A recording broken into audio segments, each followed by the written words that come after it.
Rub team, and happy Thanksgiving. This is John, the Rub Guy with Gentleman's Rubs. So what we've got here is our pre-brined 12-pound organic fresh turkey. We brined it in our last video for 24 hours, so about an hour and a half ago we pulled it out of the refrigerator, we patted it dry, and we put it back in the refrigerator to make sure that that skin got as dry as it possibly can.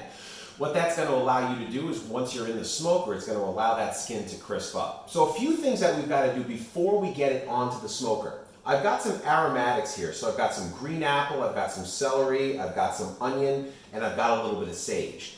And also, I've got a little bit of our missionary blend from Gentleman's Rubs. So what I want to do is I want to make sure that I get some of that rub in the cavity, but then most importantly, I want to put some of those aromatics in there as well. The apples, the carrots, the celery. What's going to do is two things. It's going to create volume inside the cavity of the turkey, but more importantly, it's going to throw all important flavors throughout the bird, throughout the entire cooking process. So we can't forget about putting the sage in there too. So I use these, there's many more that you can put. You can put carrots, you can put citrus, different kinds. I find that these are the ones that my family and I enjoy the most. All right.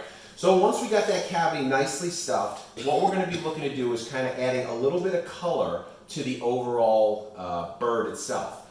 So some people use olive oil. I like to just use the convenience of a little bit of a spray, an oil-based spray. All we're going to do is kind of liberally coat the spray around the bird, making sure to get in all those little important crevices that we're going to wind up putting some more of the rub on. Why? It's important to make sure that that rub maintains throughout the entire cooking process. But wait, there's more. Before we throw it on, I wanted to make sure that we have a little bit of flavoring and some goodness inside of that bird. So what I've done is I've melted down some butter, and I've added, again, some of the missionary blend, and I've made kind of an injection. Well, we're going to inject it with a little bit of the marinade here. So all I'm going to do is I'm going to fill up my little flavor injector, and then we're going to add this right into the turkey. So what we want to do is we want to put it along the breastbone line, okay?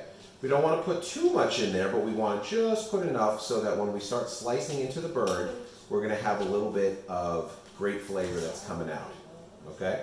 So we're going to want to make sure that we do this along the breast and the thigh and the leg, right? So it's important to make sure all of the main parts of the meat of the bird are well marinated, okay? So as we're finishing this, everybody go ahead and make sure that you follow us on Facebook and on Instagram at Gentleman's Rubs. We are really the most provocatively addicting rubs that are going to be out there. We like to have a lot of fun with our flavors, a lot of fun with our names, a lot of fun with our imagery. So please make sure to follow us Instagram, Facebook, and visit us at gentlemansrubs.com. You can get any of our products that we're featuring here right there. Okay?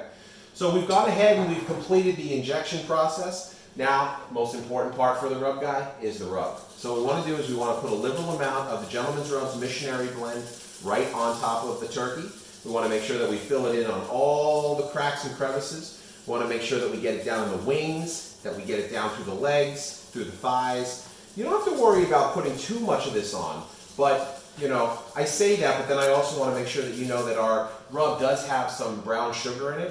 It brings a tremendous amount of great sweetness to it. But if you put too much brown sugar on top of a turkey and you're putting it into a smoker, you have the tendency of actually creating too much of a bark. So you want to just kind of eyeball it. I like to say one of our bottles, if you're going to do 2 great 12-pound turkeys with your brine, with your marinade, and then with your rub, you're probably looking at one whole bottle, right? They're $9. So that's about it. The last thing I'm going to do is I'm going to twine up the legs. I'm going to make sure that she's perfectly ready for the smoker, and then we're going to put on our final video just so you can see how it goes in, how it comes off, and most importantly, how it tastes. John the Rub Guy, Gentleman's Rubs. Visit us at gentlemansrubs.com. Follow us on Facebook, Instagram. We'll see you soon.